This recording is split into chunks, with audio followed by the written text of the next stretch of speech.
The next thing we're going to look at with the spanning tree is the specifics of how the network is making its decision. The three switches here are about how the traffic is ultimately going to be sent over the network, and then how you would change this if you want the traffic pattern for one VLAN to be different than another one in the network. And again, the reason that you may want to do this is that if the switches all choose that they're going to use a single path throughout the entire LAN, what you could end up in is links that have very high utilization, like let's say 100% utilized on these ones, and then some of the network that are basically not going to have any utilization. That they're there for backup, that if one of the links goes down, but we can't forward traffic over both of them at the same time. Because spanning tree, again, is trying to prevent the case where the frame goes out, it loops back over and over and over, and then eventually it's going to eat up all the bandwidth and all the resources on the links. So we looked at the current topology when we looked at the show spanning tree. We saw that for VLAN 1, switch 1 said that it was the root of the spanning tree. And this was based on the fact that it had the lowest MAC address out of any of these three devices. So it then means that everyone downstream of switch 1, where switch 1 is now the root, switch 2 and switch 3, these are the downstream switches, they need to now figure out how am I going to send my traffic back that way. Now this decision of how we elect the root port is based on four things, where the first portion was the root bridge election, which was based on the lowest numerical priority and then the lowest MAC address. Where these two fields together, these are what makes up the bridge ID. So whoever has the lowest priority, or if there's a tie, whoever has the lowest MAC address, that's becoming the root bridge. Then for the root port election, this is how the other switches choose to forward their traffic up towards the root bridge. The first thing that this is based on is the lowest cost, where the cost again is going to be based on the bandwidth. As the bandwidth goes up, the spanning tree cost goes down. So we'll just add that value up on a hop-by-hop basis. Whichever of these has the lowest value, that's the one that we're going to choose. Now in the case that there's a tie between multiple cost values, then we need to look at some other attributes as kind of a tiebreaker here. The next thing that we would look at is the lowest bridge ID of who we are learning the spanning tree BPDUs from. Now in the case that the bridge IDs happen to be the same in multiple links, it basically means that you have multiple connections to the same switch. So we could have the topology that looks like this, where there's multiple connections between switch 1 and switch 3, and in both of these interfaces it would be receiving the same advertisement values for the priority and the MAC address, which basically means that you're connected to the same switch multiple times. So in this case where there's a tie in the cost, there's a tie in the bridge ID, then we look at a value that is the port priority, where the port priority is only going to be a tiebreaker. Port priority is only going to be a tiebreaker when you have multiple connections to the same switch and you're trying to choose one over the other. But in the vast majority of cases, the decision is going to be made on the first value. What's the lowest end-to-end cost of the path? Now for the current network, since these interfaces are all fast Ethernet, the cost of a 100 megabit per second interface for a spanning tree is going to equal 19. So switch 2 is going to say if I forward my traffic this direction, it's going to be a cost of 19 for this link, then a cost of 0 that the root bridge is advertising. Because the root bridge has a cost of 0 to reach itself, because it's the top of the hierarchy. Then switch 3 likewise is going to say the same thing. It's going to say if I send my traffic this way, I'm going to have a cost of 19. If they were to send their traffic at each other, they would have to add the additional cost of this link. So since each of them are 19, if we were to look at the entire path of going this direction, switch 3 would say my total cost there is going to be 38. So it's simply based on the fact that 38 is higher than 19. It means that we don't forward over that path. So in a lot of cases, by default, you'll see that you just choose the least number of hops in the network or the least number of devices that you need to go through in order to reach the root bridge. And this is why when we looked at switch 3 and switch 1, and we looked at the show MAC address table, dynamic for VLAN 1, these different MAC addresses, they were all pointing towards the same direction. Actually, not from switch 1, from the other ones, from switch 2 and 3.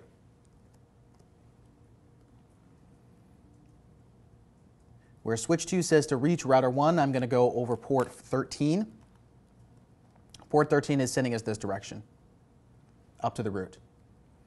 Switch 3 likewise would say the same thing. If we show MAC address table, dynamic, VLAN 1, it says to get to router 1 or to get to router 4, I need to use that directly connected link. Now, if we want to look at the specific values of why it's choosing one over the other, some of these we can see when we look at the show spanning tree. And it says, what is the current root bridge? What is the current root bridge? This is their identifier. This is the total cost that we use to reach them. And this is the port that we're actually forwarding our traffic out. So here, Fast Ethernet 0/13, this is our root port. This cost value here is technically different than this one, even though it's the same value. This one here means the cost of that local interface. So for Fast Ethernet 0/13, that link has a cost of 19. But it just so happens that there's only one link that I'm using to reach to get to them. So the total cost is equal to the same value as just that individual interface. But if we look at the show spanning tree detail, this is going to show you all of the individual attributes, where it says here that we are running the IEEE compatible spanning tree protocol, which means it can run with the normal standardized spanning tree version. It says my bridge identifier has a priority value of 32,768, which is half of the default. My system ID extension is 1. Basically, this is just your VLAN number. So we're looking at the instance of spanning tree for VLAN number 1. This is the MAC address that I have. The root bridge has this priority, which is 32,768 plus 1. That's their address. When I compare it to mine, theirs is lower. That's why they're being elected the root. To get to them, the total cost is 19. I'm using port Fast Ethernet 13. That's what my root port is, where the traffic actually forwards. Then we would see the individual interfaces that I could possibly use to get there.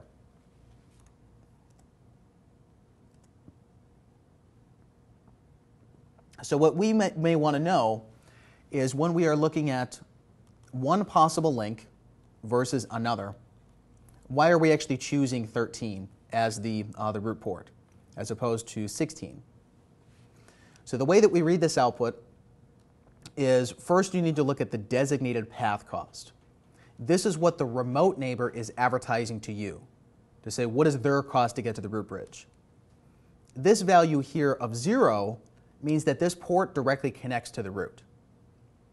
For any other interface, that path cost is going to have to be greater than 0 because there's no other link that actually directly connects to the root bridge.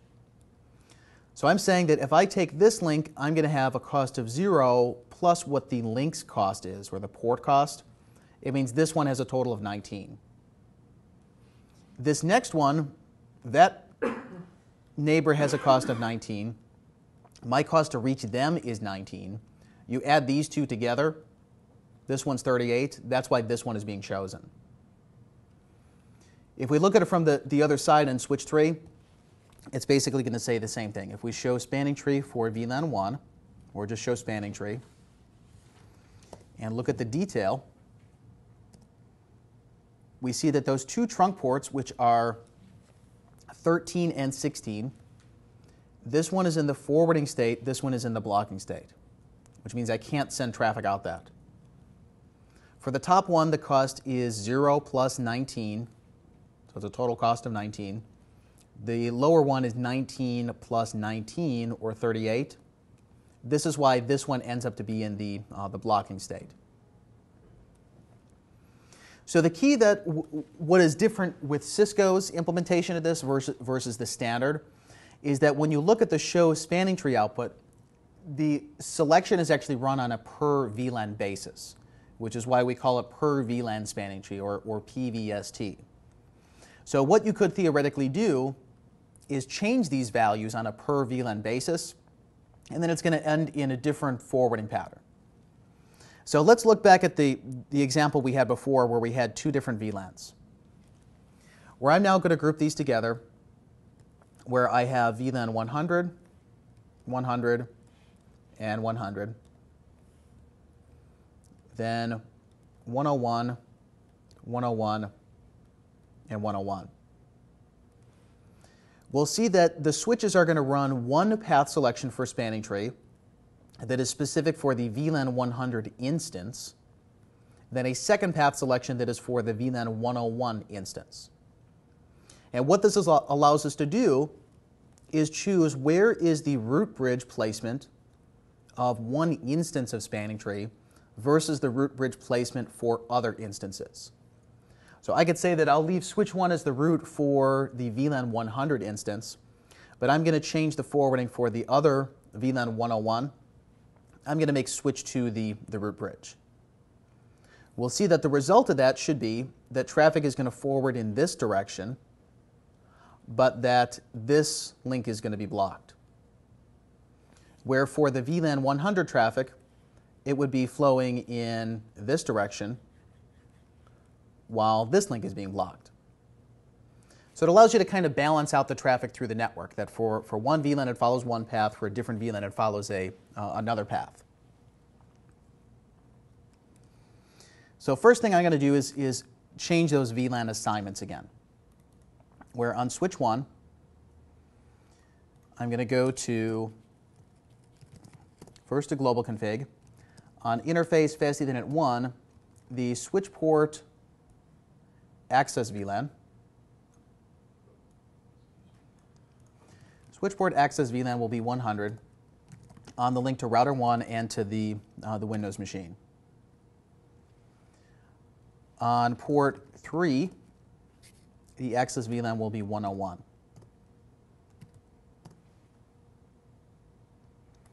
On switch 2, on the link that goes to router 2, fast Ethernet 2, the switch port access VLAN is 101. On the link that goes to router 4, the access VLAN is 100. Then lastly, on switch 3, the port that goes to router 5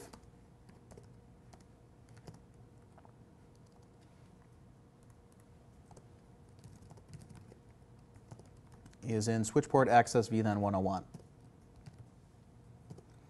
Now, based just on the VLAN assignments, this means that there's going to be a change in who can reach each other from the basic of layer 3 IP.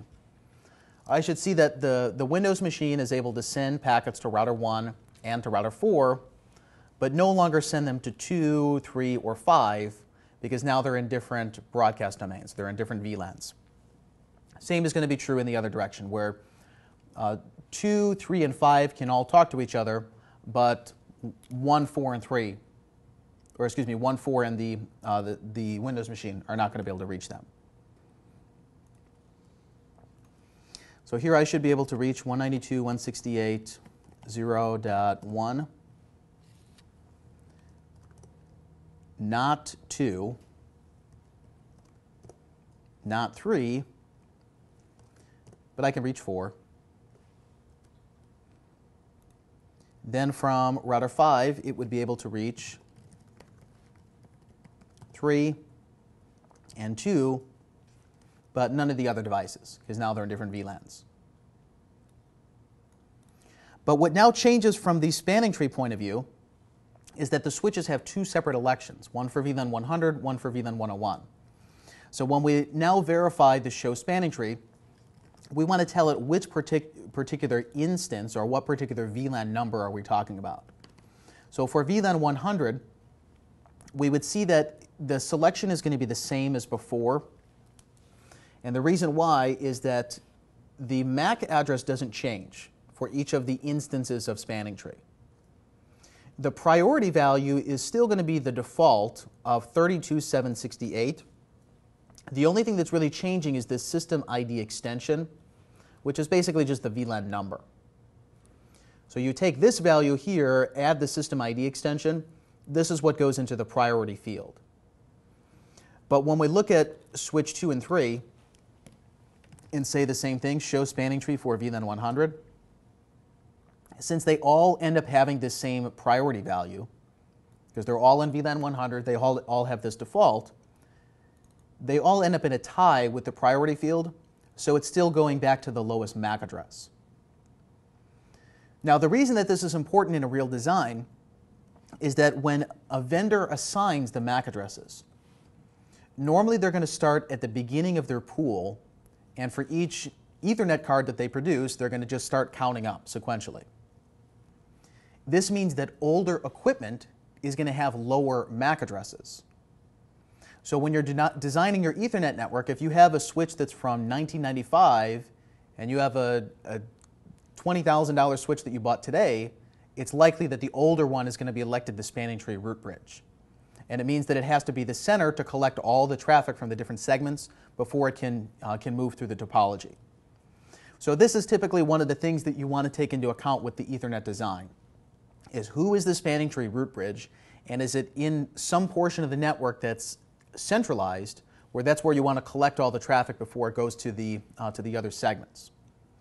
And typically where you would want this in a design is when we look at that three level of hierarchy that I mentioned before, where you have the core switches that are connected to the distribution switches. Then the distribution switches are then connected to the access layer. That the access layer actually connects to your end hosts. So these are whatever your phones or your printers, your Windows machines. Normally the core of the network, this is where you would want the spanning tree root bridge to be.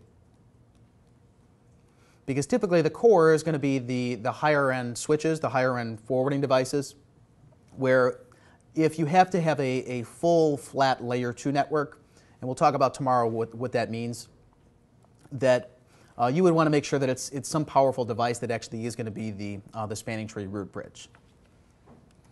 So the thing that we would want to change here then is that if I want one switch to be root for one instance and another switch to be root for a different instance, is we can simply change what this priority number is. But as we look at it now, if we look at VLAN 100 and 101, the path selection is basically going to be the same, where the port that connects to switch 1, this is the one that always ends up being the root port. From switch 3's perspective, it would be the same. If we show spanning tree for VLAN 100 versus VLAN 101, the output nearly looks identical, with the exception that the VLAN number is changing, which means that this system ID extension is changing. But the path selection is the same, that the root port always goes to switch 1.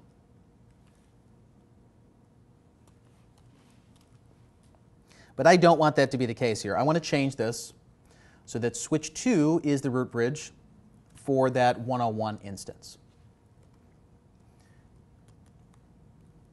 So on switch 2, the way we can do this is from global configuration. These spanning tree commands for the VLAN, so this is for VLAN 101, there's two ways I can do it. Either simply tell this bridge to be the root,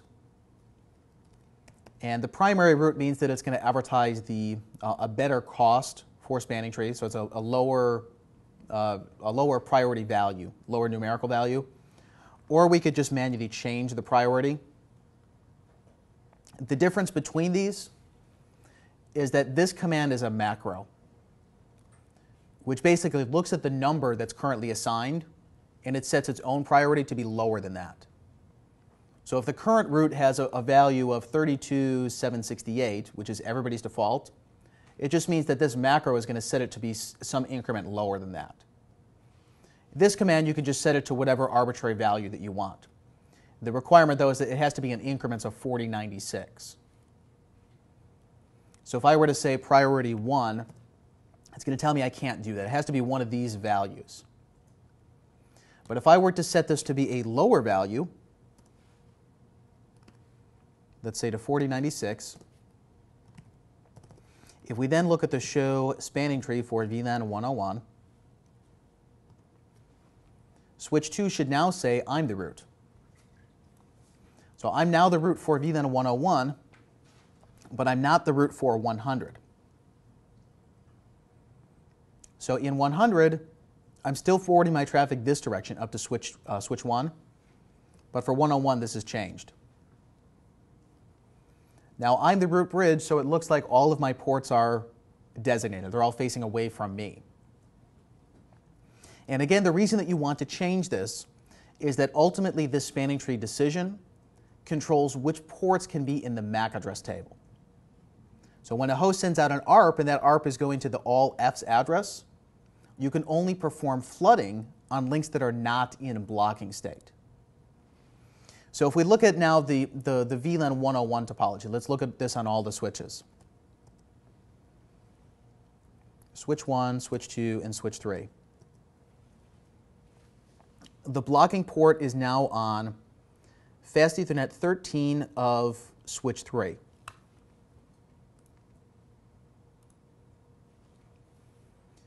So on switch 3, this port is blocking, which means on the other end of it, that is going to be designated. This is our root port, which means that on switch 1, this is the root port as well, because we said this was the root. These ones are then designated as well. So with the normal spanning tree, it's going to be one of these three roles. It's either a root port, a designated port, or a blocking port.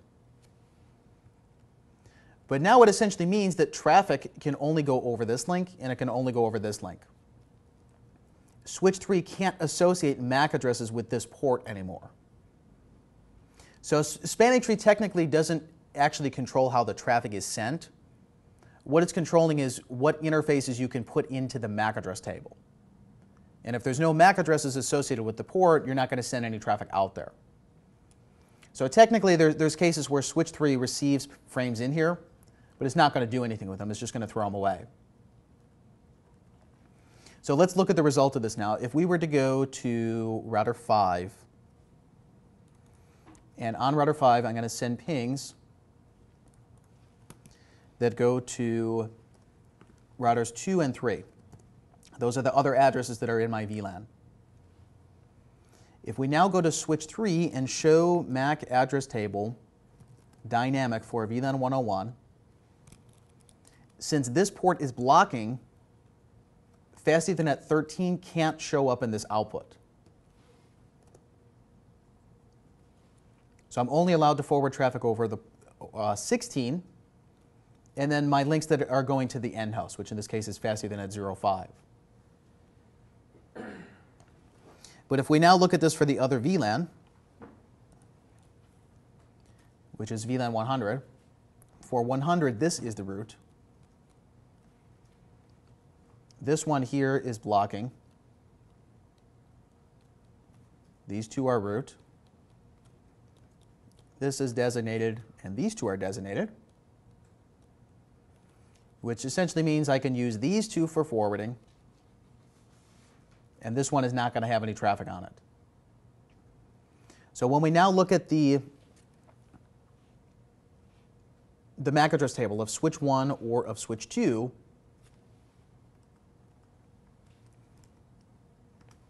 switch 2, even though it could technically use this path in order to reach that Windows machine, it's not allowed to do that. It's not allowed to put those MAC addresses in the table.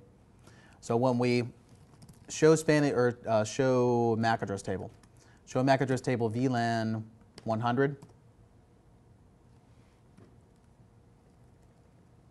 or the dynamic addresses.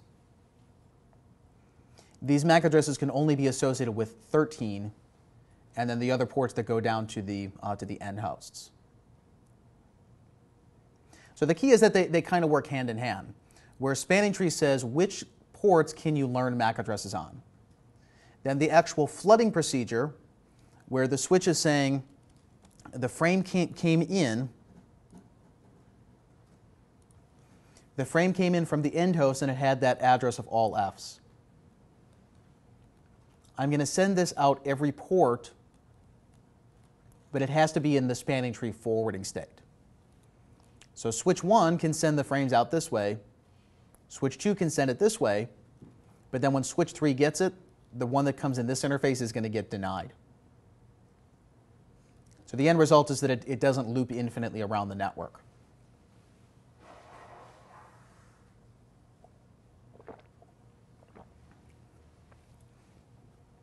Now, in the scheme of things, when you look at a lot of practical network designs today, spanning tree isn't used as much as it has been in the past, because there's a couple other better solutions that you can solve with layer 3 routing that you previously had to with these layer 2 switches.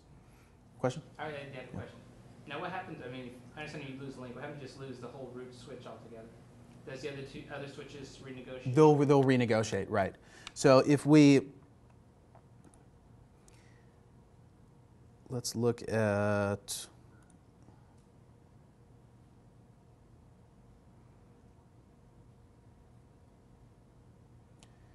and how could we show this? Let's say for the path between router 5 and 3. Okay, so between 5 and 3, switch 2 is the root bridge for that VLAN. Okay, this is VLAN 101. If we were to go to router 5 and send a bunch of pings, let's ping router 3, but I'll say set the number of pings that I'm sending to a high value. I'll set it to whatever the maximum is.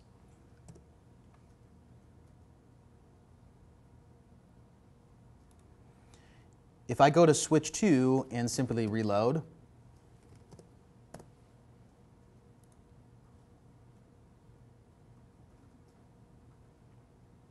it's going to start to drop packets until spanning tree can reconverge. So until they elect a new bridge, and then the ports are going to go through what's known as the forwarding delay, which they start to listen for new MAC addresses and then try to make sure that the topology is loop free.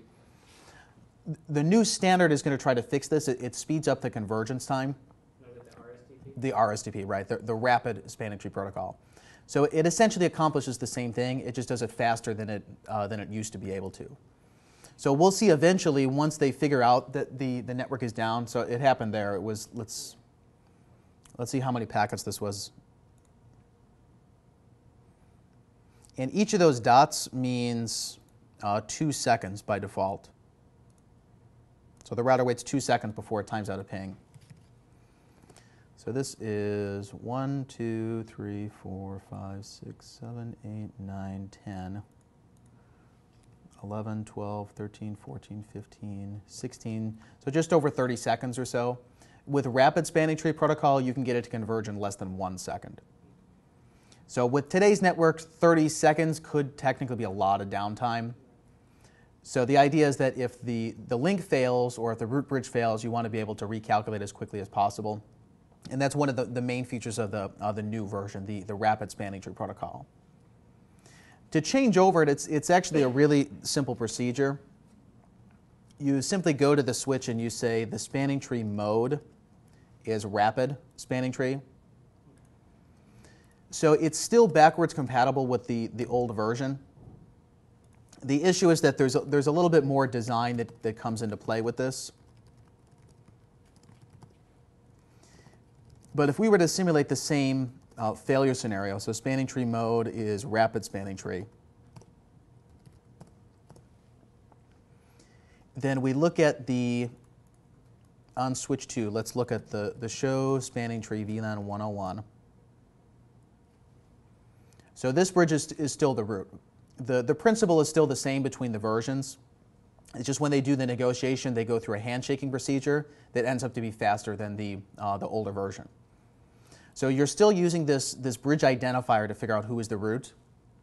Then once you figure that out, you still use the link costs to figure out how do I actually forward.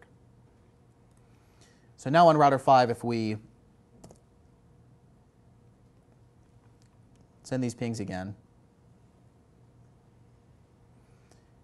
and on the switches in the middle, let's go to switch 3 and look at how is it getting to the MAC address of router 4. So or router 3, I should say. Okay, that's the address it's pinging. If we show MAC address table for VLAN 101, it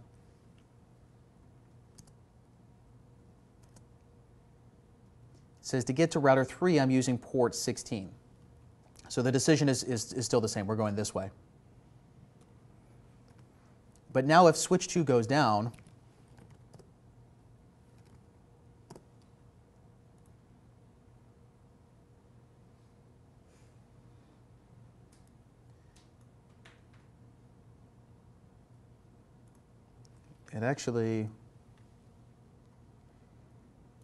it didn't take any time. So it was less than, it's less than 2 seconds then, because that's what the default timeout is. So in a lot of networks today, if you are going to use spanning tree, you would want to use the rapid version. And it's the new standard, so pretty much anything that runs spanning tree should be able to support it. But within the scope of CCNA, they're not going to get into that much detail with actually what goes on behind the scenes. Another real good resource for this, it's kind of an older book, but a lot of this theory hasn't changed in quite a while for switches, is a book called Cisco and LAN Switching.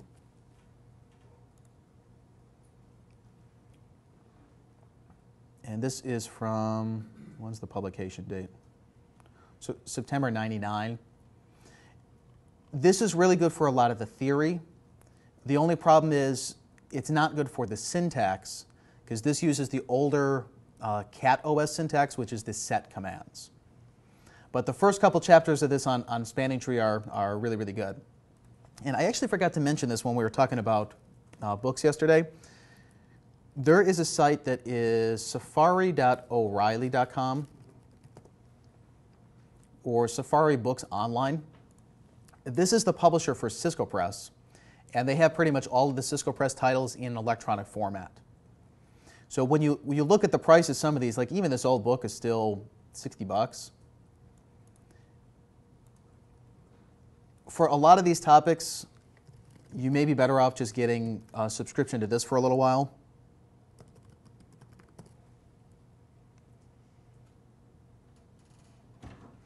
Because not only, there's all sorts of other technology titles too, so stuff unrelated to networking, like programming and all sorts of topics. But what's really nice is that when you do a search, it searches inside of the content of all the books. So not just the titles, it has everything indexed. So if you were to search like rapid spanning tree,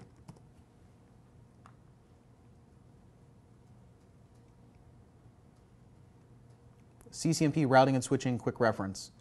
But then when you click on this, it brings you directly to the individual page that talks about it, which is really nice. Because even with these two CCNA books, I mean, it's a couple thousand pages between the two of them. If you're searching for a particular topic, it takes you forever to flip back and forth. So then it talks about, this one is going to be a little bit beyond the CCNA scope. For those of you that are here next week for CCNP, we're going to get into a lot more detail with this for switching. But here,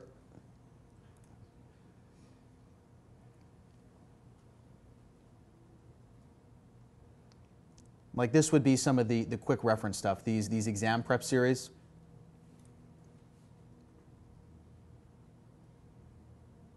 And it talks about like what are the similarities between the two of them.